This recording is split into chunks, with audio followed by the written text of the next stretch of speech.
qu'on connaît bien et les personnes qu'on ne connaît pas. C'est bon d'avoir des personnes nouvelles ce matin. Soyez les bienvenus, soyez à l'aise. La présence de Dieu nous met à l'aise. Amen. Parle à nos cœurs. On va aller dans l'Ancien Testament, on va parler du service ce matin. Et on va aller dans Exode au chapitre 3. On va parler de Moïse. Exode chapitre 3, verset 1.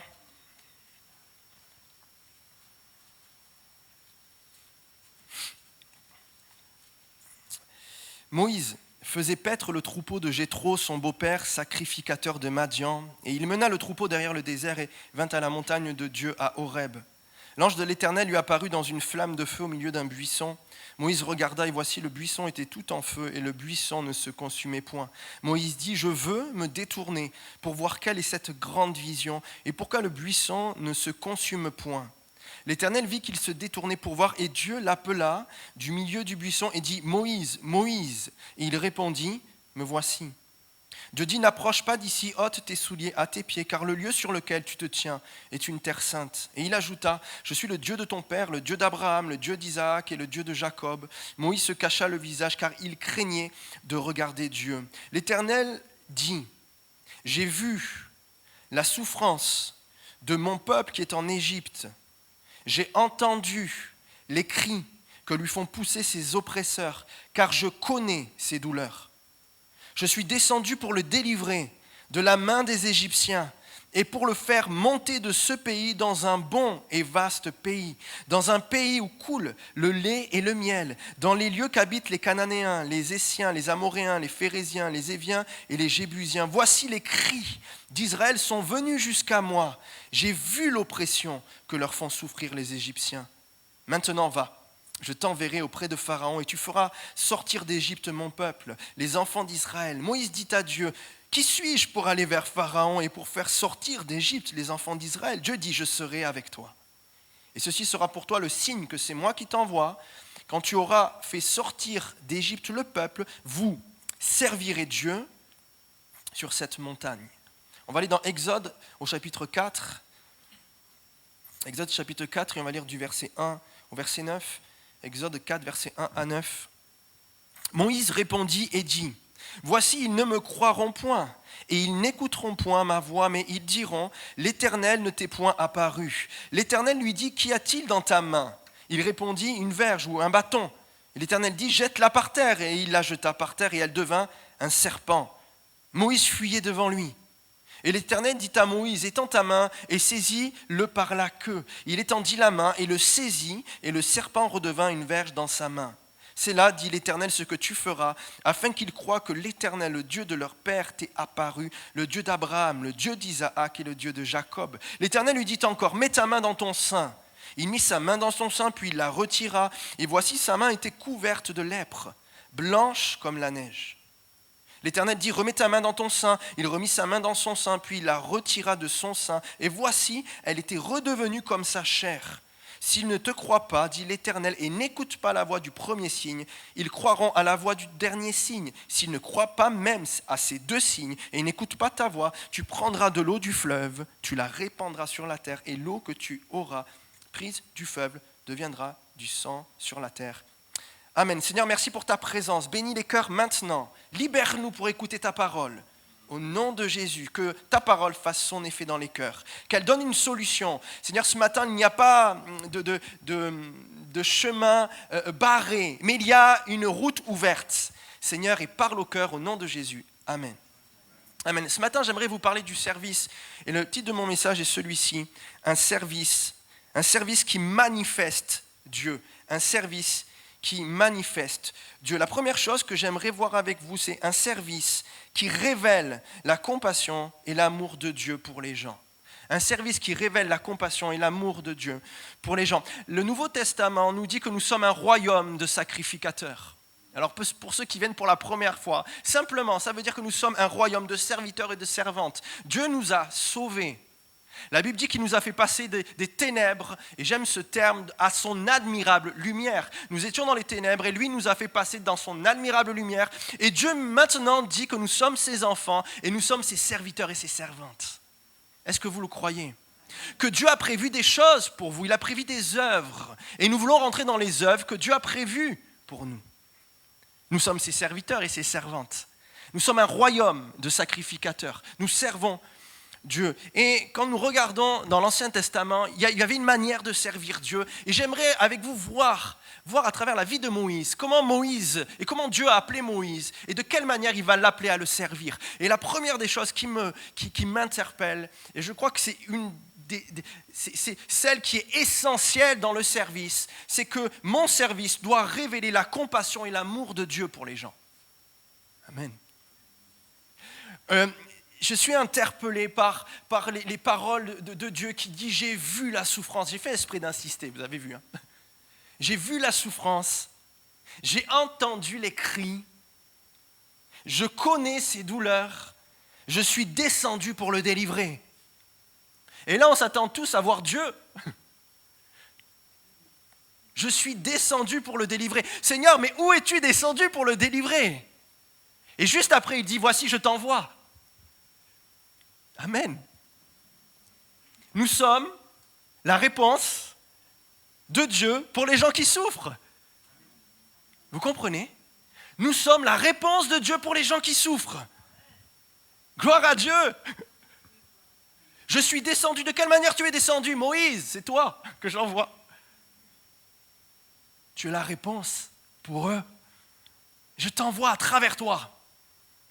À travers toi, je vais aimer. À travers toi, il y a quelque chose qui va se dégager. Je vais changer ton cœur, te transformer. Mais je suis la réponse de Dieu pour les gens qui souffrent.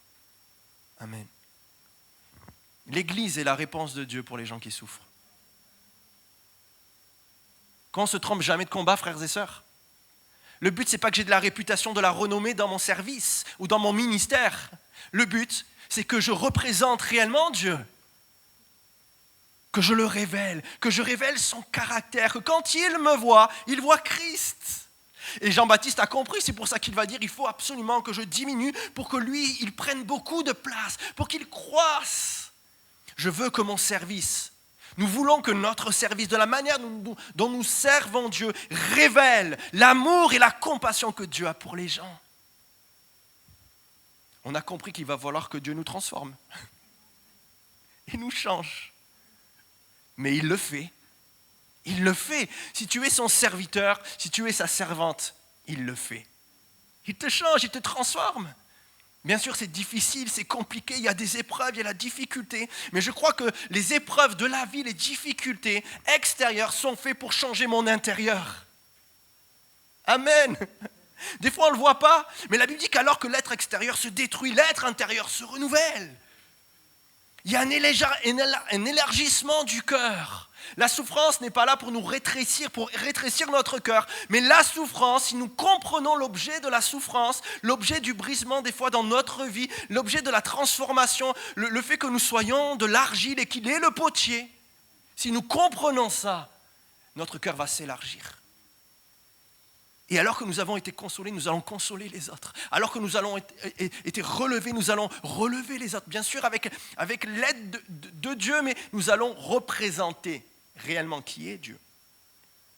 Nous sommes la réponse de Dieu pour les gens qui souffrent. Nous sommes la réponse de Dieu pour leur délivrance. Dieu est descendu vers son peuple à travers Moïse. La compassion et l'amour de Dieu pour son peuple s'est révélé à travers le service de Moïse. Notre service doit révéler la compassion et l'amour de Dieu pour les gens. Il y a quelque chose qui est important, frères et sœurs, si vous avez compris le but de l'onction, que l'onction, elle n'est pas pour nous, mais elle est pour les autres. On est au bénéfice de l'onction, que la présence de Dieu, elle vient sur nous, mais elle est pour toucher les autres. Dieu, vous serez inarrêtable dans le royaume de Dieu. Est-ce que vous le croyez? Je le crois. Je crois que si on a compris ça, si on laisse Dieu me travailler, me transformer, parce que le but de Dieu, c'est de toucher les gens. Le but de Dieu, c'est de libérer les gens. Mais nous, on s'est des fois éloignés de ça. Nous voulons détacher les liens. Nous voulons enlever ce joug de la servitude pour que les gens soient libres, bien sûr, les amener à Christ, et c'est Christ qui libère, mais l'Église est la lumière. L'Église doit être le sel. Luc 4, vous connaissez ce texte, mais tellement beau, Luc 4, versets 18 à 21. L'Esprit du Seigneur est sur moi.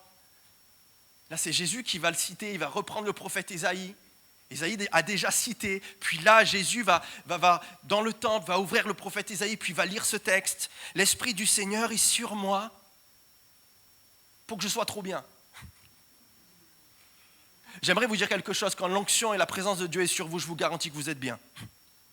Ça c'est évident, j'allais vous dire c'est évident. Mais il ne parle pas des choses évidentes le Seigneur là. Quand la présence de Dieu est là ce matin, est-ce que vous ne ressentez pas qu'il y a quelque chose qui se passe et qu'on se sent bien dans sa présence, qu'on est à l'aise, que tout devient possible? La foi est créée dans notre cœur. Et alors qu'on peut avoir vécu tellement de choses, je dirais, difficiles, à l'instant où la présence de Dieu vient, tout est possible. Tout est possible. C'est pour ça qu'il faut qu'on veille à garder la présence de Dieu, la protéger. Tout est possible. Et il dit ce qui est moins évident, mais que le ministère de Christ, j'allais dire, transpirait. L'Esprit du Seigneur est sur moi parce qu'il m'a oint pour annoncer une bonne nouvelle aux pauvres.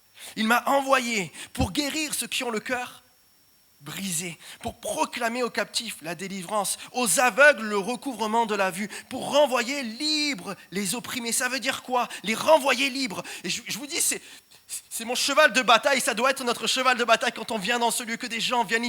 Je dis, Seigneur, s'il te plaît, fais-nous la grâce de les voir repartir libres, de les renvoyer libres, qu'ils ne repartent pas avec leurs liens, mais qu'on peut dire, oui, il y a une action de Dieu dans leur vie. On veut les renvoyer libres. Seigneur, merci pour l'onction ce matin, merci pour ta présence, mais on veut renvoyer libres les gens par ta présence. Pour ceux qui ont le cœur brisé, pour proclamer aux captifs la délivrance, aux aveugles le recouvrement de la vue, pour envoyer libres les opprimés, pour publier une année de grâce du Seigneur. Ensuite, il roula le livre, le remit au serviteur et s'assit. Tous ceux qui se trouvaient dans la synagogue avaient les regards fixés sur lui. Alors il commença à leur dire, aujourd'hui, cette parole de l'Écriture que vous venez d'entendre est accomplie en Christ. Waouh! Oh Seigneur, merci. Merci parce que tu permets que nous soyons libres en toi. Tu viens réparer nos cœurs. Tu viens guérir nos cœurs. Cet esprit abattu, tu mets une huile de joie. On l'a entendu à la pensée du Saint-Esprit ce matin. C'est ce qu'on veut. Un service qui révèle la compassion et l'amour de Dieu pour les gens. Deuxième chose, un service qui révèle l'autorité et la puissance de Dieu. Amen. La première chose, c'est cette compassion. Et Dieu va travailler son serviteur, il va travailler sa servante pour qu'il le représente de la meilleure des manières. Et Dieu nous assiste, vous le croyez, de sa puissance et de son autorité. Et il veut que dans notre service, sa puissance et son autorité soient révélées. Et on va développer ça un petit peu là. Exode 4, regardez, verset 1. Moïse répondit à Dieu, « Voici, ils ne croiront point et ils n'écouteront point ma voix. » Le but, c'est que Dieu se révèle comme le Dieu d'Abraham, de Jacob, comme le Dieu tout-puissant à son peuple. C'est ça qu'il veut. Il veut manifester qu'il est Dieu. Et il veut que le peuple croie. Et c'est pour ça que Moïse dit, mais moi, ils ne me croiront pas. Alors Dieu lui dit, regarde, ils n'écouteront point ma voix, mais ils diront, l'Éternel ne t'est point apparu. L'Éternel lui dit, qu'y a-t-il dans ta main? Et la main, si vous regardez un petit peu, si vous connaissez un peu la Bible, la main, c'est l'image du service. C'est avec la main qu'on fait des choses, qu'on peut faire des activités, qu'on peut aller travailler. La main, c'est vraiment l'image du service. Et Dieu lui dit, mais qu'est-ce que tu as dans ta main? Et Moïse va répondre, un bâton. L'Éternel dit, jette-le par terre. La main, c'est l'image du service dans la Bible. Le bâton, c'est quoi le bâton? Quand Moïse arrive avec ce bâton-là, ce bâton, c'est l'image de son autorité. Il a guidé les brebis avec. Il a même protégé. Donc cette image aussi, c'est l'image de la protection pour les brebis, mais il se protège aussi avec. S'il se fait attaquer lui, il se protège avec ce bâton. Cette image de son autorité, de sa protection, de ses forces. Mais ce que Dieu veut, c'est pas révéler la force de Moïse et l'autorité de Moïse, il veut révéler son autorité. Et notre service n'est pas là pour révéler notre puissance, notre autorité, notre suprématie, notre domination, mais celle de Dieu. Et il va falloir que le serviteur soit petit. C'est bon pour moi. Vous comprenez? Si vous voulez voir la puissance de Dieu, il va falloir jeter le bâton. Et on se rend compte que le miracle il s'accomplit quand le bâton est jeté. Tu ne jettes pas le bâton, il n'y a pas de miracle. Tant que c'est dans la main, ça reste un bâton. Ça reste une protection, ta protection. Ça reste comme toi tu fais, ton autorité. Mais il va falloir accepter quelque chose, de jeter le bâton, de lâcher prise. J'en parle beaucoup en ce moment avec certains.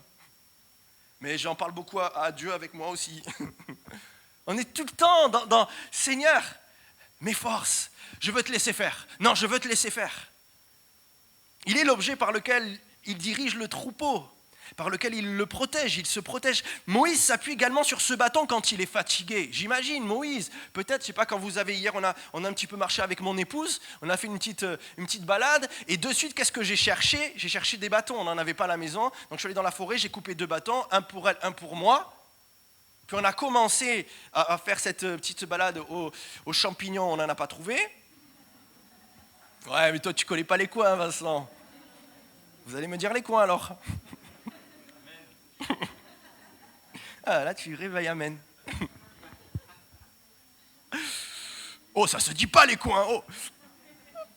Bref, on a pris un bâton pour elle, un bâton pour moi, et on s'appuie sur le bâton. Quand on est fatigué, ça nous économise, le bâton. Il nous aide. Mais Dieu lui dit, si tu veux que je commence à manifester ma puissance, il va falloir que tu jettes ce bâton, Moïse. C'est la première des choses. Moïse doit jeter ce qui marque son autorité, lâcher ce qui le protège, lâcher ce qui lui permet de se reposer même. S'il veut voir son service manifester la puissance et l'autorité de Dieu, il va falloir qu'il renonce à sa propre autorité, à sa propre protection, à son propre repos. Il faut prendre ce risque-là. Il faut prendre ce risque. Vous savez, on a des habitudes, et Moïse avait cette habitude, il avait ce bâton. Lui, ça faisait 40 ans qu'il n'avait plus de sceptre dans la main. C'était le bâton maintenant. Donc il avait ces habitudes-là, mais Dieu lui dit maintenant, si tu veux que je révèle ma puissance et mon autorité, il va falloir que tu jettes ce bâton. Et la Bible dit qu'il la jeta par terre et elle devint un serpent. Il y a un miracle, quelque chose qui se passe. Est-ce que vous avez vécu déjà ces moments-là où vous essayez de tout contrôler, où vous essayez d'avoir une certaine autorité sur quelqu'un peut-être parce que vous voulez la convaincre que Christ existe, vous voulez la convaincre de certaines choses, vous voulez le convaincre, et puis vous sentez que c'est vos forces, vous sentez que c'est vos paroles à un moment donné, et Dieu vous dit non, maintenant jette le bâton. Si tu veux que je manifeste ma puissance dans cette vie-là, il va falloir que tu me laisses faire. Mais pour me laisser faire, il va falloir que tu lâches prise. Lâche prise. C'est quelque chose de tellement évident, mais tellement difficile, on est d'accord? Tellement évident, c'est quelque chose que je dis souvent dans les entretiens, dans les rendez-vous, c'est tellement évident, mais je sais que c'est tellement évident, mais c'est tellement difficile. Parce qu'on a des habitudes, et on a des habitudes de gérer, on a des habitudes de contrôler, on a toutes ces habitudes-là, mais Dieu dit, si tu veux que ton service manifeste ma puissance, il va falloir que tu me laisses faire. Lâche le bâton. Lâche le bâton, ne le tiens plus dans la main. Et la Bible dit, elle devint un serpent. Mon service révèle la puissance de Dieu quand je lâche prise. Regardez, Exode 4, versets 8 à 13. Regardez ce qui se passe devant Pharaon. L'Éternel dit à Moïse et à Aaron, si le Pharaon vous demande de faire un miracle, toi, Moïse, tu diras à Aaron, prends ton bâton, jette-le devant le Pharaon, et il se transformera en serpent. Moïse et Aaron se rendirent chez le Pharaon et agirent comme l'Éternel leur avait ordonné. Aaron jeta son bâton devant le Pharaon et ses hauts fonctionnaires, et celui-ci se transforma en serpent. Alors le Pharaon fit convoquer ses sages et ses magiciens, et les enchanteurs d'Égypte accomplirent le même miracle par leur sortilège. Là, c'est le moment de doute, là. Vous avez lu, pareil que moi. Chacun d'eux jeta son bâton à terre qui se transforma en serpent. La fin de la phrase est magnifique pour nous. Cependant, j'aime bien le petit cependant, le bâton d'Aaron avala les leurs. On n'en dit pas plus, mais on a tout compris.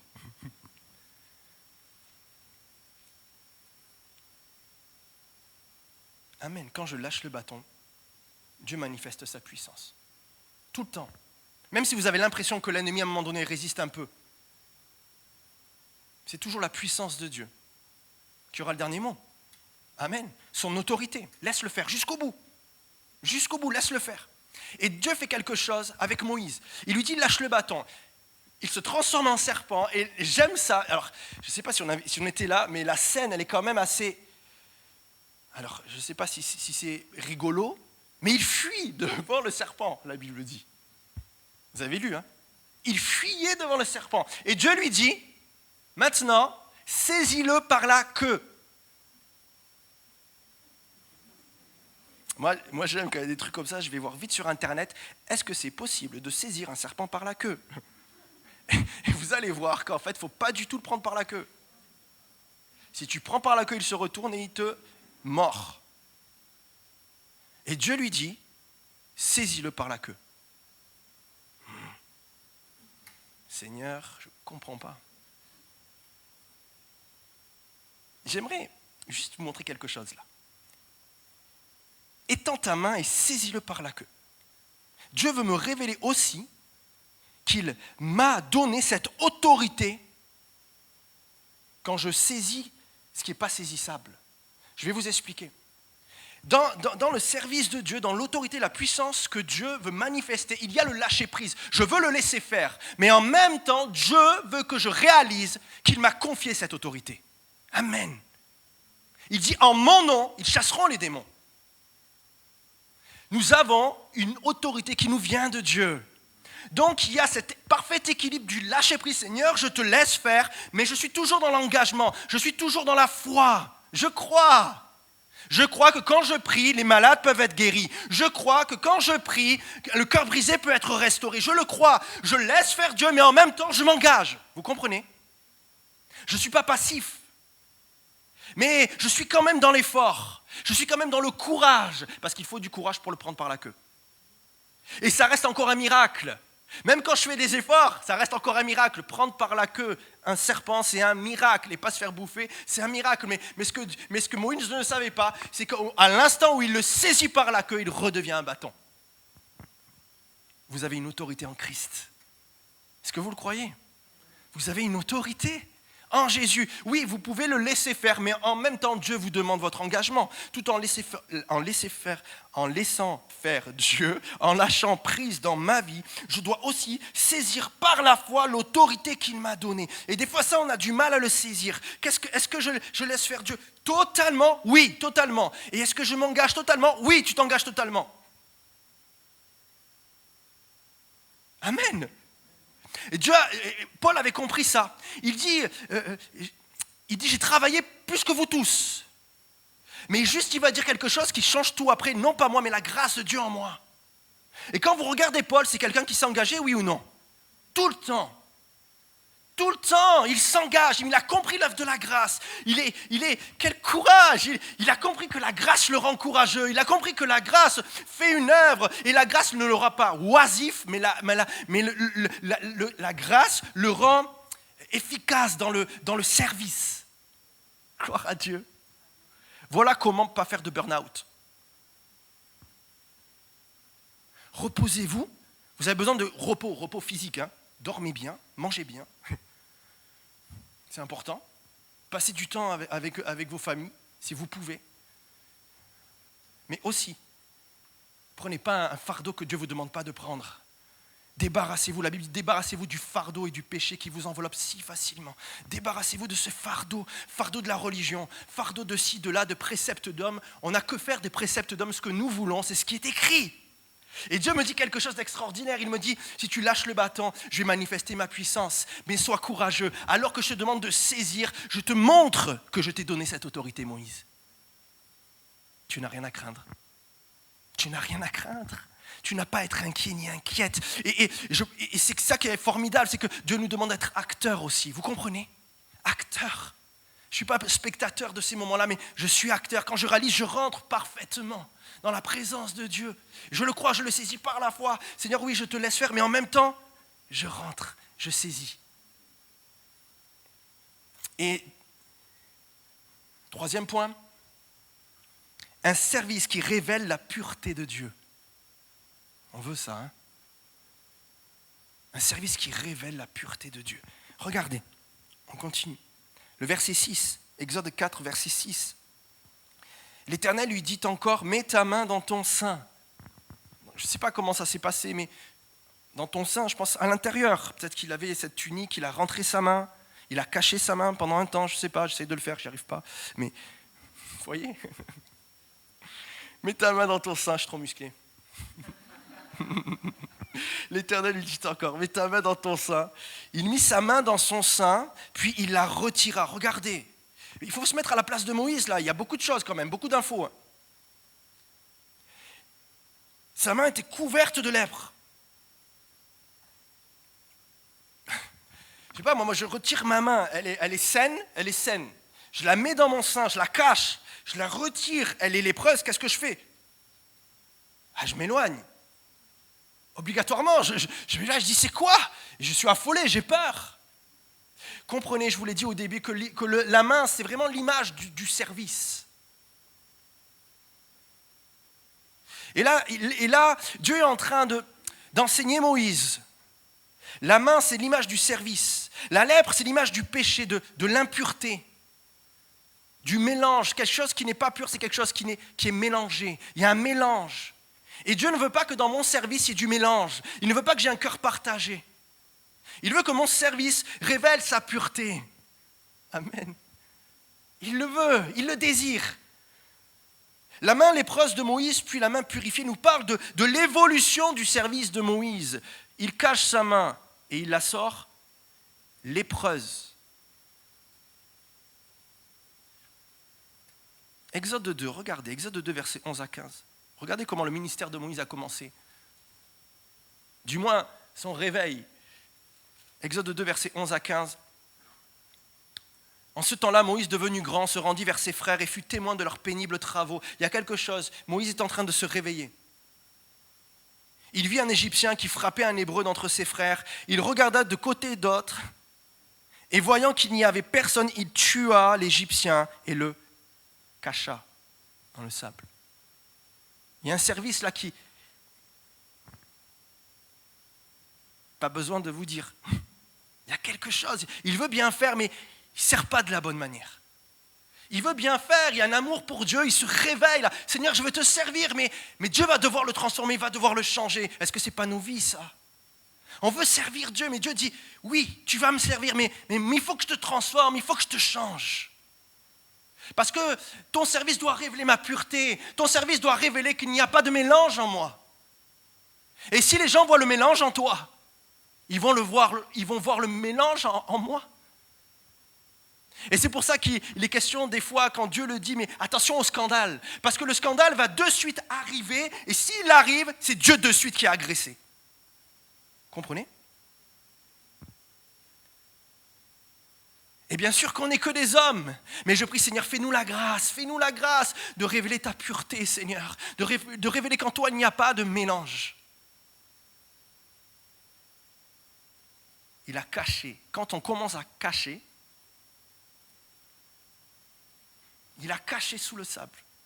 J'aimerais vous dire quelque chose, je pensais à ça ce matin, alors que je méditais encore sur le texte. Quand vous cachez quelque chose, Dieu va être obligé de vous cacher, vous. Pendant 40 ans, Moïse a été caché. On n'a plus entendu parler de lui.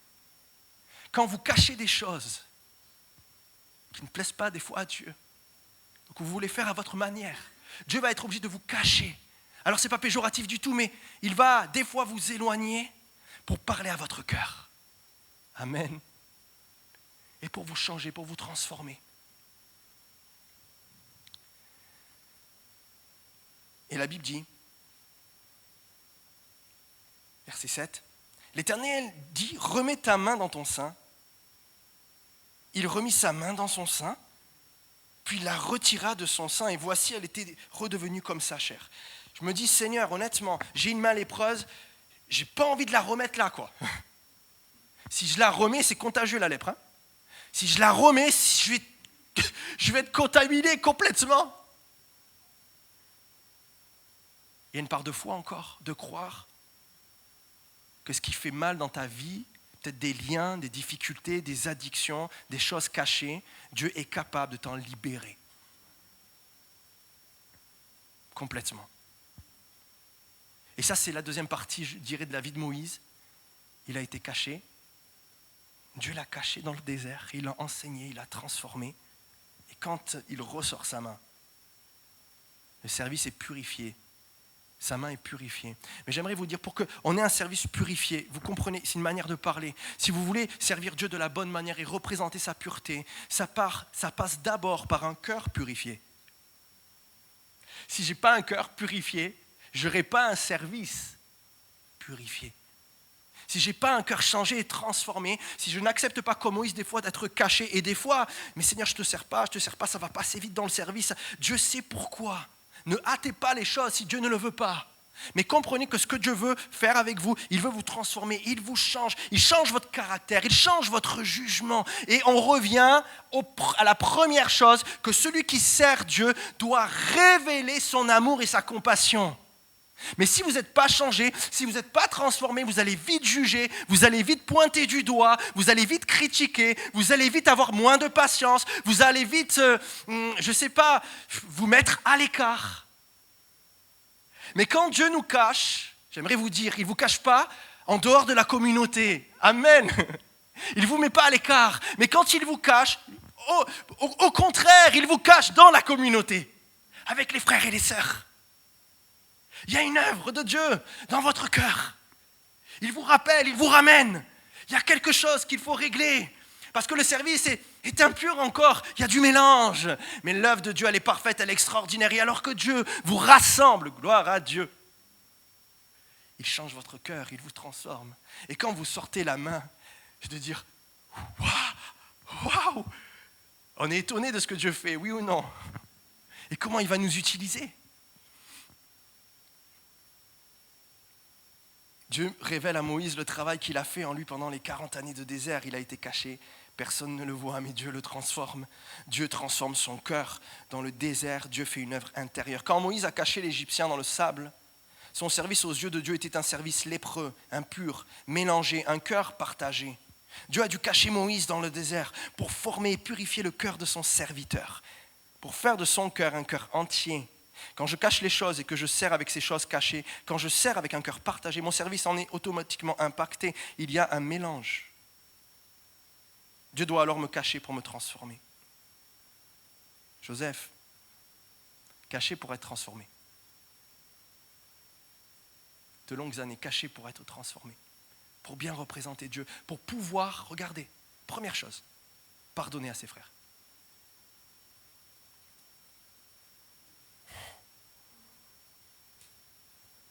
Première chose, Dieu veut régler ça. Joseph qui dit, mais vous inquiétez pas, ce qui était du mal, Dieu l'a changé pour du bien. Quand le père est mort, tellement que les frères avaient peur, ils sont allés voir Joseph pour lui dire, qu'est-ce que tu vas nous faire de mal? Papa est mort. Ils croyaient que Joseph leur faisait du bien parce que papa était encore vivant. Il dit, mais non, c'est 13 années là, où j'étais caché. Dieu m'a transformé, il m'a changé.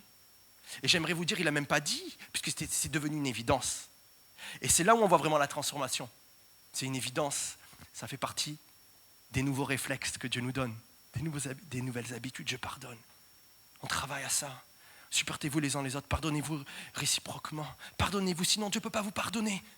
Il faut l'action du Saint-Esprit. Seigneur, viens, aide-nous. Si on est caché, ce n'est pas grave. On ne se cache pas à l'extérieur, mais on se cache dans la communauté, on se cache avec les frères et sœurs et on crie à toi. Seigneur, oui, transforme-moi, change-moi. Parce que tu veux, parce que le but, j'aimerais vous dire et vous certifier que le but, c'est que vous serviez Dieu.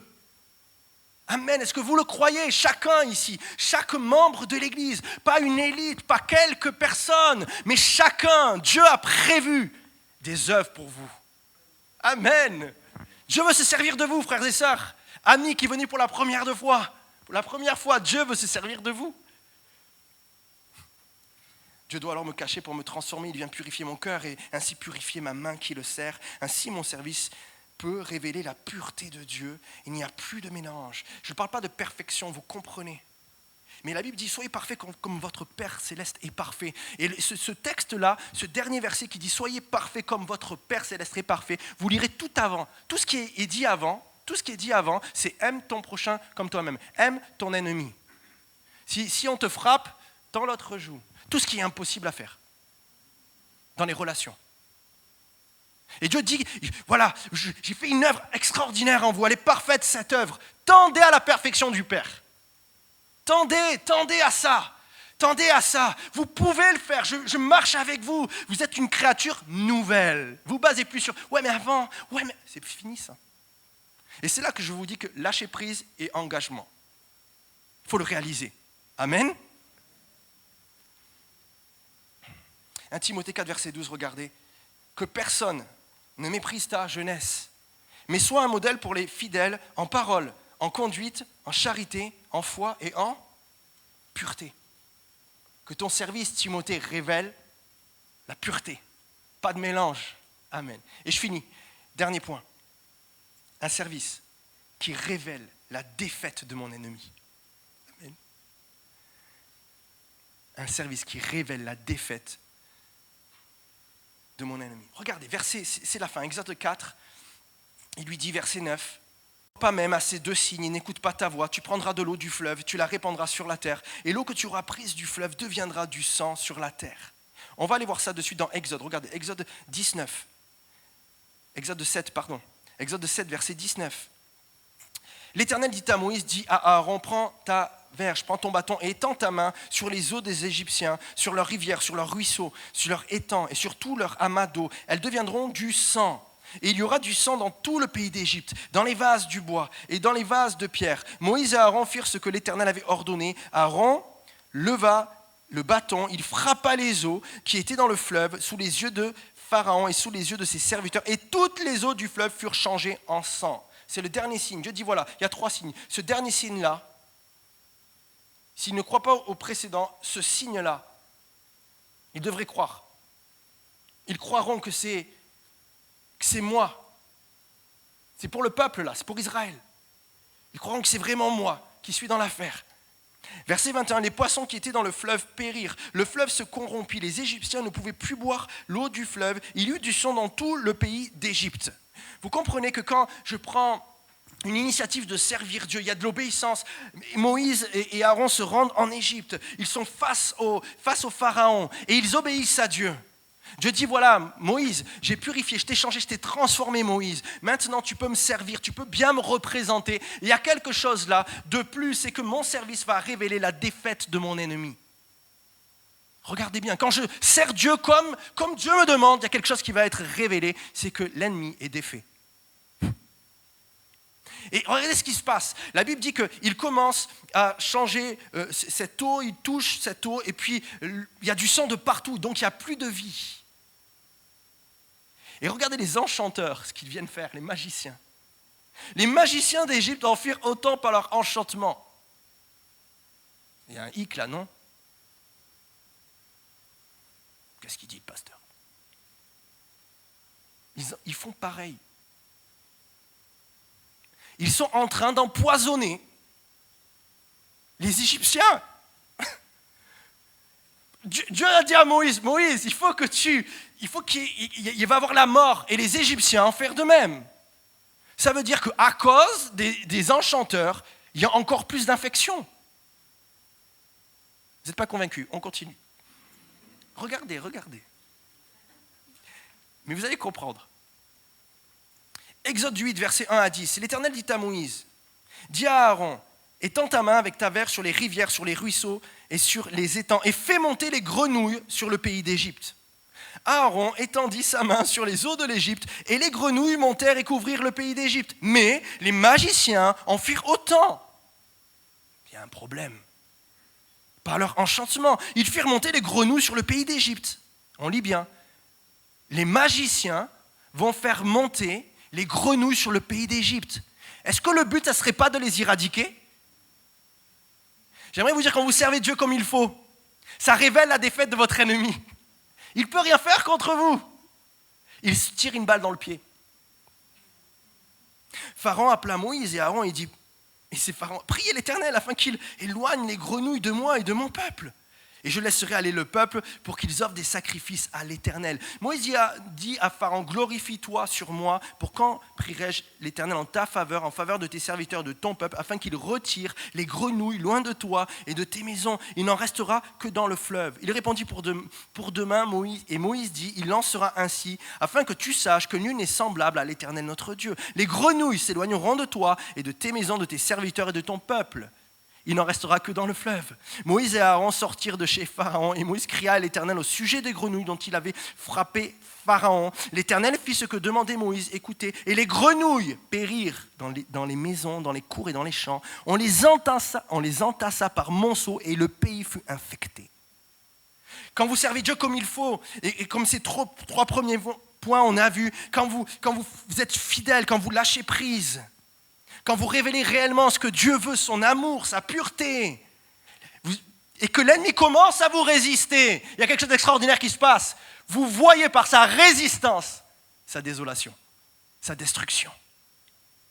Vous avez toujours gagné, tout le temps. Il y a un trouble dans le cœur de l'ennemi, il y a un trouble dans ce qu'il fait. Il est toujours le perdant. Quand je sers Dieu de la bonne manière, avec obéissance, mon service va toujours révéler la défaite de mon ennemi. Tellement que le pays fut infecté, parce que les Égyptiens en ont rajouté. Le pays a une infection tellement grande. Et la Bible nous dit dans les Proverbes que l'ennemi fait toujours une œuvre qui le trompe. Tout le temps. Tout le temps. Tout le temps. Il croit savoir comment Dieu fonctionne, mais il ne le sait pas. Sa résistance entraîne sa désolation. Il sème dans son propre camp la destruction. Quand l'ennemi me déclare la guerre, il est en train de signer son arrêt de mort. Je la relis, celle-là, elle est bien. Quand l'ennemi me déclare la guerre, il est en train de signer son arrêt de mort. Nous, on voudrait se protéger de notre ennemi. Nous, on voudrait rester là et dire, j'ai plus de combat, Seigneur, plus d'épreuves, c'est trop difficile, c'est trop compliqué. Quand je viens à l'église, non, pas l'intercession, juste on prie, juste on loue. Oui, mais il y a aussi l'intercession, oui, mais il y a aussi le combat spirituel. Et l'ennemi veut t'effrayer. Il a peur que tu combattes. Il a peur que tu te lèves et que tu pries. Parce qu'il dit, si tu pries, va t'arriver quelque chose. Non, si tu pries, il est vaincu. Vous comprenez ? Il faut y aller comme ça, dire Seigneur, quand je rentre dans la guerre et que je te sers comme il faut, ça va me révéler sa désolation, sa destruction. Il est en train de se tirer une balle dans le pied. Le méchant fait toujours une œuvre qui le trompe. Regardez 2 Chroniques 20. Vous connaissez ce texte, 2 Chroniques 20, 22 à 24. Tu peux venir s'il te plaît, Cédric. 2 Chroniques 20, versets 22 à 24. Regardez. Vous connaissez ce texte, il est merveilleux, mais il y a juste quelque chose que j'aimerais relever. Au moment où l'on commençait les chants et les louanges, le contexte est celui-ci, les fils d'Ammon, les fils de Moab entourent le peuple d'Israël. Beaucoup d'ennemis, ils ne savent pas quoi faire, alors ils se tournent vers Dieu. Et Dieu dit, dans cette affaire-là, vous n'aurez pas à combattre. Vous avez juste à vous présenter. D'accord ? Au moment où l'on commençait les chants et les louanges, l'Éternel plaça une embuscade contre les fils d'Ammon et de Moab, et ceux de la montagne de Séir qui étaient venus contre Juda, et ils furent battus. Regardez. Les fils d'Ammon et de Moab se jetèrent sur les habitants de la montagne de Séir pour les dévouer par interdit et les exterminer. Quand ils en eurent fini avec les habitants de Séir, ils cédèrent, alors ça c'est quand même, ils cédèrent les uns les autres à se détruire. Ils vont se battre les uns contre les autres. C'est inexplicable. Ils cédèrent les uns et les autres à se détruire. Lorsque Juda fut arrivé, donc le peuple de Dieu arrive, lorsque Juda fut arrivé sur la hauteur d'où l'on aperçoit le désert, ils regardèrent du côté de la multitude et voici, c'était des cadavres étendus à terre et personne n'avait échappé. Amen. Quand je sers Dieu comme il faut, vous allez être étonnés comment Dieu va mettre de la déroute dans le camp de l'ennemi. Vous comprenez ? On a juste à avoir les yeux fixés sur Jésus. Et Seigneur, je veux te servir comme toi tu veux. Seigneur, on veut te cacher peut-être pendant un temps. On accepte. On veut représenter ton amour, on veut représenter ta compassion. Toi, tu as vu et nous, on veut voir comme toi tu vois. On veut ta pureté, on ne veut pas de mélange dans nos vies. Et on croit, Seigneur, que l'ennemi est déjà vaincu. Et alors que nous nous présentons, quand vous venez le mardi soir pour la prière, quand vous venez le dimanche, croyez que déjà l'ennemi, il est déjà vaincu. Il y a une déroute qui est en train de se mettre en place. Vous regardez, ils n'ont rien fait. Ils sont arrivés, ils ont contemplé. Il y avait des cadavres de partout. Et même, je me dis, ils ont dû être tellement étonnés. La Bible dit qu'ils ont décidé d'un commun accord de chanter et de louer Dieu. Ce n'est pas Dieu qui leur a dit. Ils ont eu confiance. Et la louange est le meilleur moyen d'exprimer notre confiance en Dieu. Comme ce matin. C'est compliqué, c'est difficile, Seigneur, mais on se réjouit dans ta présence. D'un commun accord, on va chanter ta gloire, Seigneur, et on va te dire merci. Merci pour ce que tu vas faire. Merci parce que tu mets dans la déroute, dans le camp de notre ennemi. Nombreux sont mes ennemis, peut-être, mais ils vont finir par se battre entre eux. Il va y avoir une confusion. Parce qu'on est le peuple du Seigneur. On n'est pas n'importe quel peuple. Amen. Peut-être vous venez pour la première fois ce matin. J'aimerais vous dire, voici votre héritage en Jésus. Plus dans la crainte, plus dans la peur, de l'assurance. Et peut-être vous avez besoin de cette assurance ce matin. Elle est en Jésus-Christ. Est-ce qu'on pourrait fermer les yeux ensemble? J'aimerais juste avoir un petit temps de prière pour vous. De dire, Seigneur, voilà, peut-être c'est votre cas ce matin.